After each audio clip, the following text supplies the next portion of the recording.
Stube. Dessa vez a ideia, ainda em continuidade com o último episódio, é de pegar cervejas disponíveis no Brasil, fazer um negócio mais rápido, na medida do possível.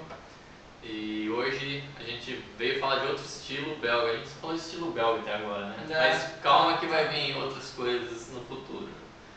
O outro estilo belga que a gente vai falar hoje é como vocês podem ver aqui, pela cervejinha, é a Witbier, ou a Blanche, né? Então, estilo da cerveja de trigo belga. Existe cerveja de trigo, para quem não entende muito cerveja, fala de cerveja de trigo, já vem à cabeça as Hefeweizens alemãs, mas essa é uma cerveja de trigo, tão cerveja de trigo quanto aquelas lá. Só que é o take belga na cerveja de trigo. Então a Hoegaarden exemplifica esse estilo, que é de longe a cerveja mais famosa desse estilo. E fala aí sobre Witbier, Phil. Os Witbier é um estilo que se usa trigo não maltado.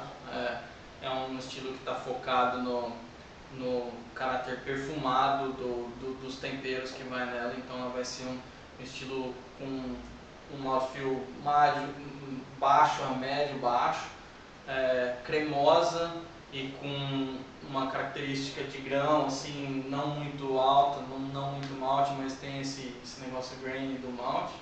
Tem um dulçor também de malte, e aí entram os temperos, com coentro se usa bastante.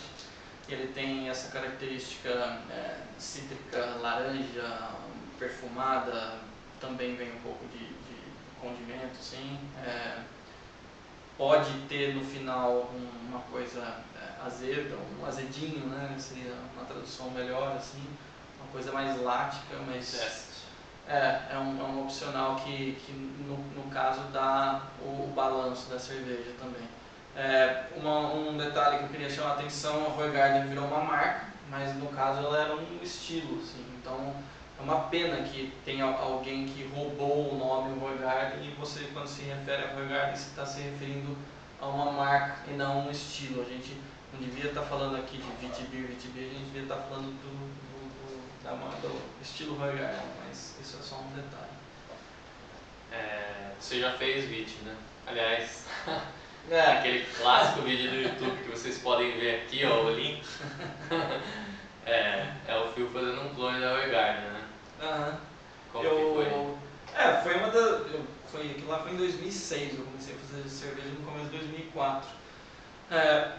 O negócio clone não é tão clone, né? A minha tentativa de fazer uma coisa parecida com o Hoegaarden, mas porque eu não usei trigo não maltado, eu usei malte de trigo, eu não usei necessariamente o mesmo fermento que ele usou, eu usei um fermento seco, T58.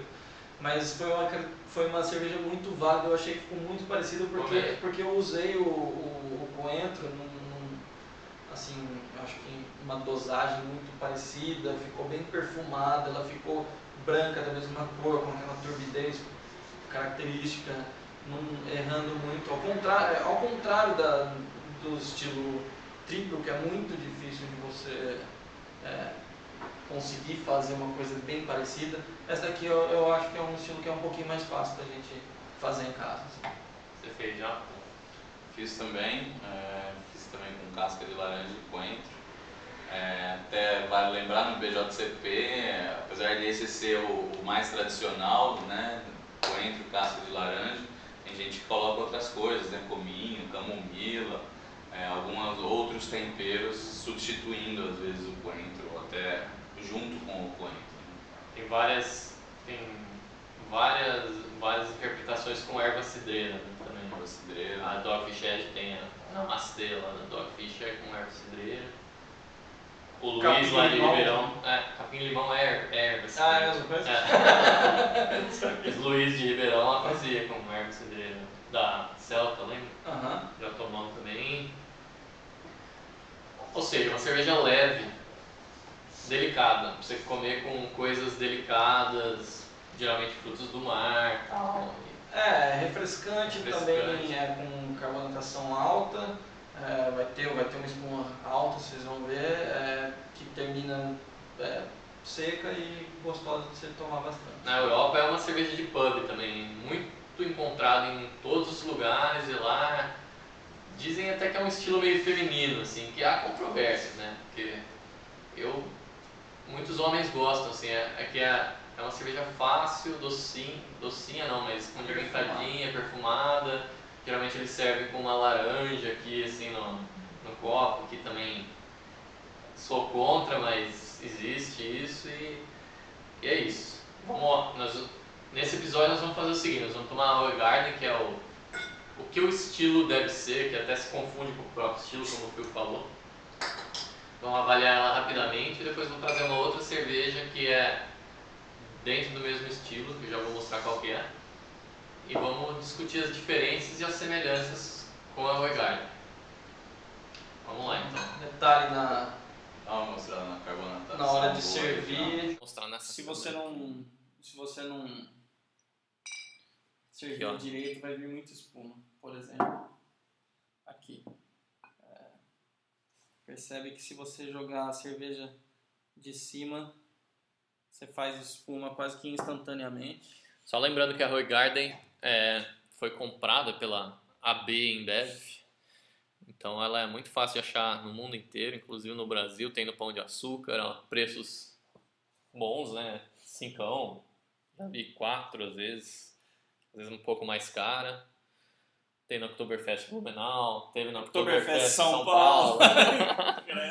Então, qualquer um pode achar uma Hoegaarden, né, para tomar aqui com a gente na nossa avaliação. Vamos lá então. Detalhe na turbidez, uma das primeiras coisas. A cor dela é muito típica, né? Uhum. Tipo, é um dos poucos estilos que você olha e você sabe qual estilo que é só pela aparência. Acho que é o único estilo que você consegue, talvez stout, mas você não sabe se é stout ou porter. Mas esse estilo Vit é muito essa clássico. cor leitosa, característica, que você sabe que só vem de trigo não maltado mesmo. Feio pro caramba. Feio. Se não for alguma contaminação, alguma coisa assim, você sabe que é de trigo não maltado. E a cor de novo. Cerveja africana, quase. Aroma. Típico também, né? A gente tomou muito já cerveja, né?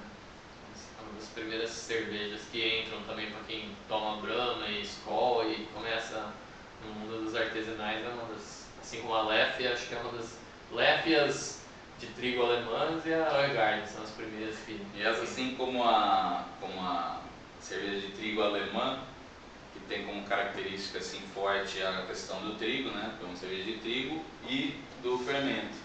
Essa também tem um perfil aromático bastante evidente, assim, né? Vindo do fermento, bastante fenol, bastante o coentro é bem perceptível, a laranja, né? O frutado. Diferentemente da triple que a gente, do episódio passado, episódio 4, a Carmelite tinha um perfil muito aromático, muito spicy de frutas, assim. Esse também tem, é parecido, tanto que o Phil até falou naquele episódio que ela poderia entrar numa Vit, mas é diferente, apesar de ser semelhante, é diferente. Isso aqui é um negócio mais suave, né? Primeira coisa não, uma das diferenças além dessa ausência de amargor, não sei, no sabor, tudo bem, não tem o fator álcool aqui. Isso. Que É um clean. Quase menos agressivo, né? Mais suave mesmo. Quando você toma uma tripa, você já espera a pancada que você vai tomar quando você toma. Isso daqui é aquela coisa feminina. Suave, floral. Assim, não tem... Mas assim, traduzindo em termos, o que vocês sentem aqui no aroma? Mais laranja ou mais coentro? O que você acha? Porque isso é uma coisa boa para diferenciar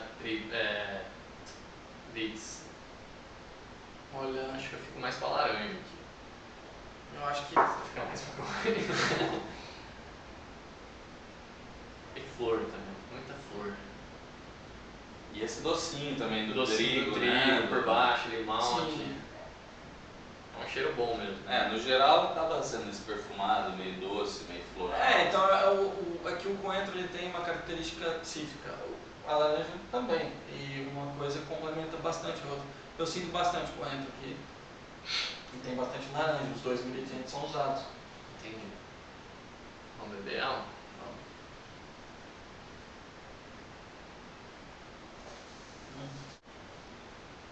O que vem de cara, assim, além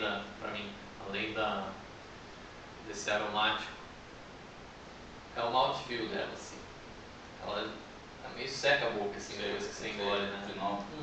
De médio a alto, assim, uma secura. Deixa meio astringente o palato, né? Isso é típico do estilo, né? É quase até um pouco, uma certa acidez, assim, né? Dessa carga de malte também. É do trigo isso, você acha? Trigo não maltado? Teoricamente, cereais não maltados deixam ela mais aveludada, né? Em teoria. Tem também, a gente esqueceu de mencionar que esse estilo se usa muito aveia. Eu usei aveia na minha receita e é usado bastante aveia justamente para dar esse mouthfeel cremoso, assim. É para ser Agora, as cervejas de trigo em geral, elas possuem um pH mais baixo. E então você percebe isso como uma acidez, né, mais elevada normalmente.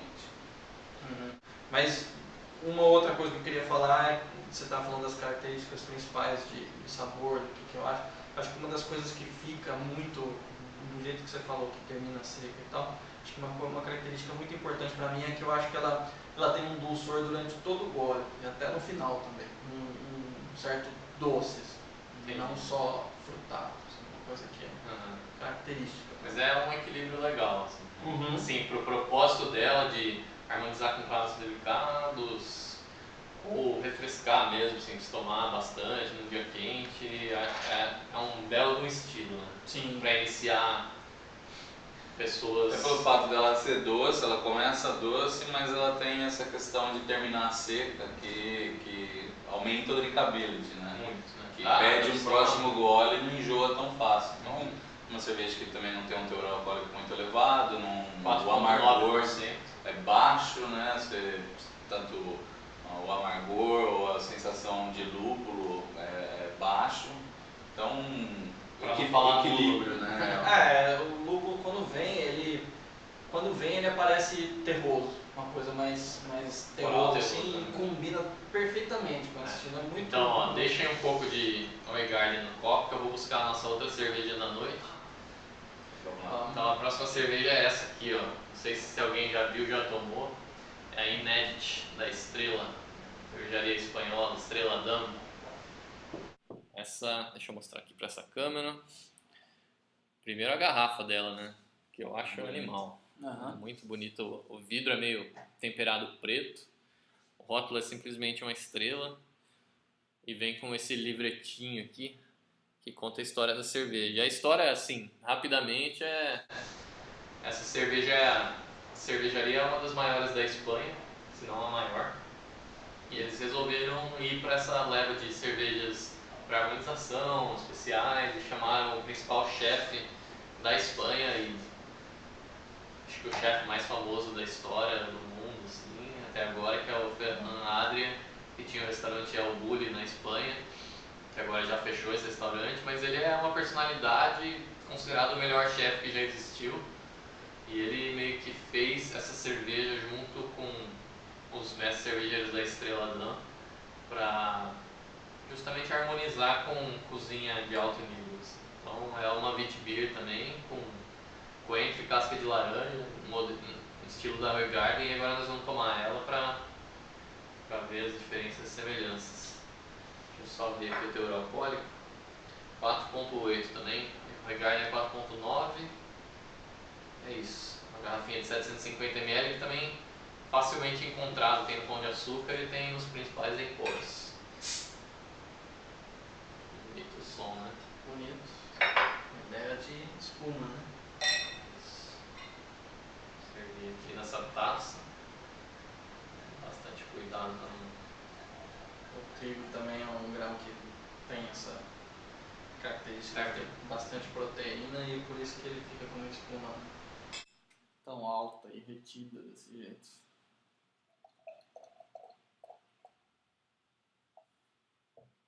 mostrar aqui.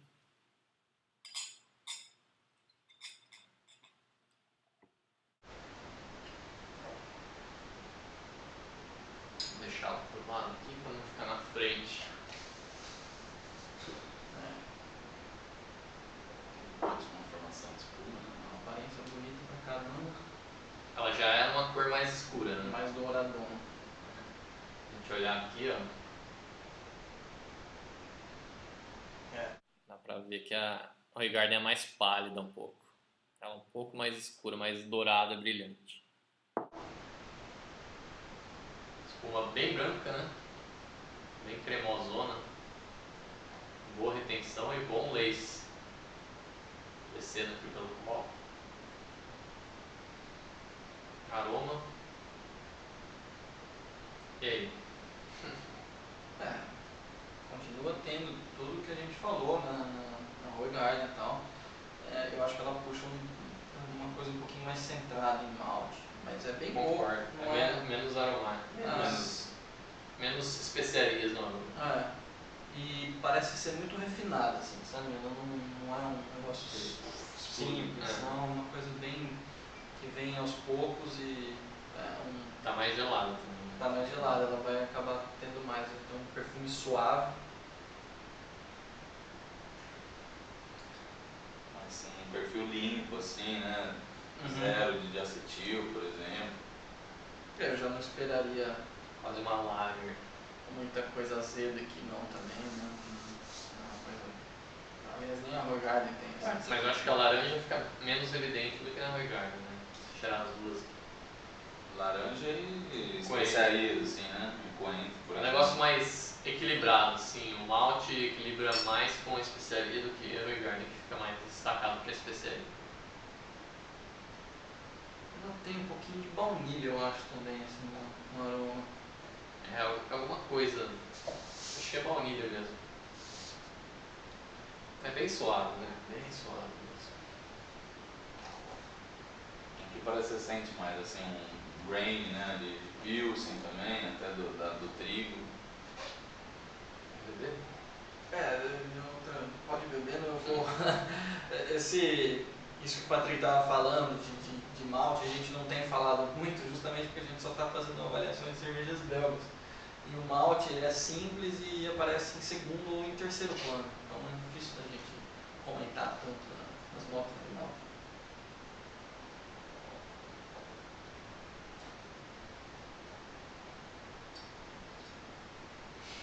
E aí? Trigo menos aparente, né? Ela é menos doce que a Menos doce. Bem menos doce que a Hoegaarden. Menos seca. Quase menos adstringente, né? Acho que ela é mais seca no aspecto de não ser doce, assim, de ser mais atenuado, né? Sim. Por esse aspecto ela é mais seca, mas ela é menos adstringente na boca. A carbonatação é um pouco mais alta, acho, que a Hoegaarden. Parecido.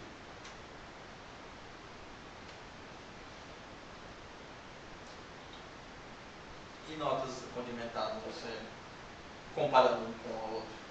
Bem menos, né? O Hoegaarden é bem mais evidente isso, apesar de ser uma cerveja de massa. Parece ser um pouco... corpo um pouquinho maior que a Hoegaarden, mais encorpado. Mais maltado. Acho que o malte, né? Apesar do teor alcoólico ser parecido. Um pouco assim mais pesado, né? Eu gostei muito desse novo lugar que eles foram, assim, sabe? Não é exatamente igual, eles não tentaram fazer igualzinho, eles tentaram partir de uma coisa que é deles, que eles fizeram um pouquinho mais maltada, um pouquinho mais seca, com um corpo um pouquinho maior, mas continua sendo delicada. Continua sendo super perfumada, bastante perfumada, continua tendo as notas de laranja e de coentro. Ela é um pouco diferente, assim. Eu gostei bastante. Agora, para saber se eu preferiria tomar uma dessa ou outra, a gente vai chegar lá ainda, né? Então, pensando e pesando as coisas aqui. Olha, eu não sei se é por você ter falado não, mas eu acho que essa, por exemplo, é uma cerveja que às vezes cai melhor com uma comida, uma harmonização. Essa foi a intenção dele. Porque você talvez vê que ela é bem refinada, né? Uma cerveja mais gourmet, talvez. Essa já é uma cerveja assim, mais refrescante, talvez mais uma session beer, assim, mais fácil de tomar, né? Menos tomar corpo. a cerveja por cerveja, né? Não com um alimento. Sim. Eu gostaria muito de tomar uma cerveja dessa com um alimento frio, assim, com um marisco frio, assim, uma coisa gelada do mar. Combina muito, cara. Acho que falei, eu quis trazer a cerveja pro episódio porque eu gostei muito dela. Achei que eles mandaram bem, cara. É uma cerveja que eu paguei R$24, cara, nessa garrafona aqui. Então, puta achado, né?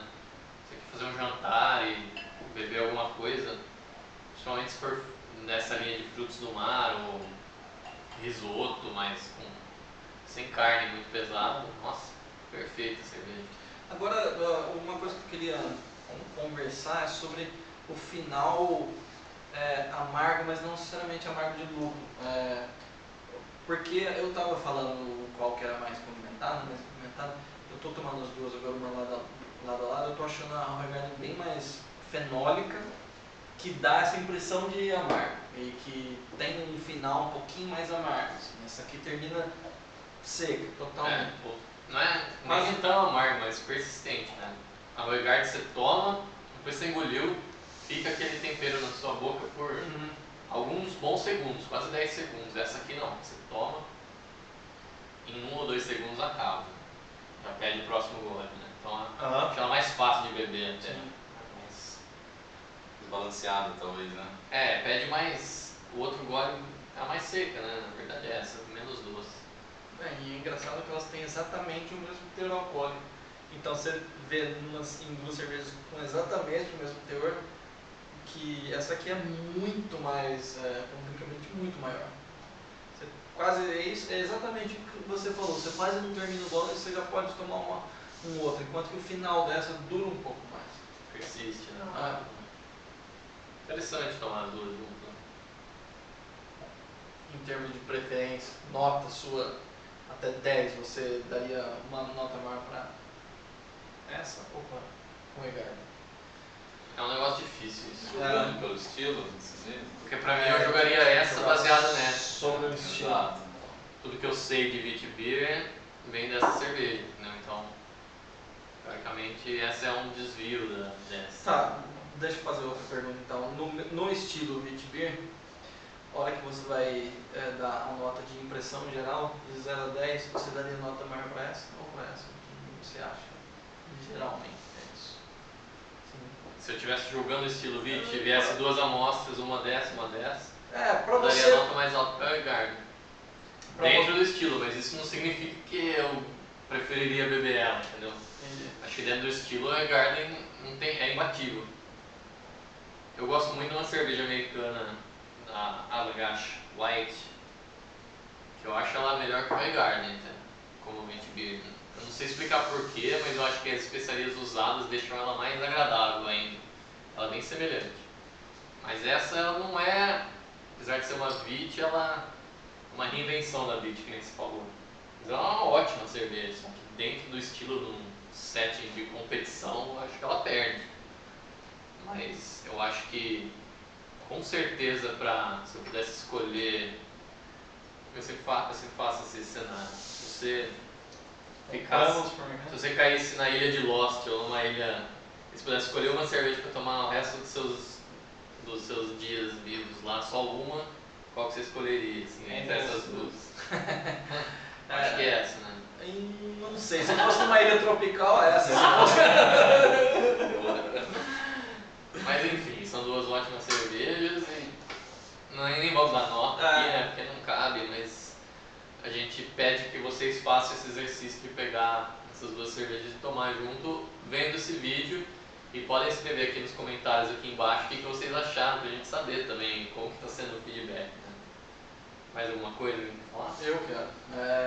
Eu queria perguntar para o Patrick se ele, aqui no estilo basicamente se usa malte de trigo não maltado e malte claro, geralmente pilsen. Basicamente esses dois ingredientes. Você acha que nessa cerveja da Estrela eles colocaram algum outro tipo de... E qual você acharia? Porque acho que pela cor dá pra dar uma chutada, ou dá pra dar uma percebida pelo menos que existe alguma coisa além dessas duas coisas. Assim.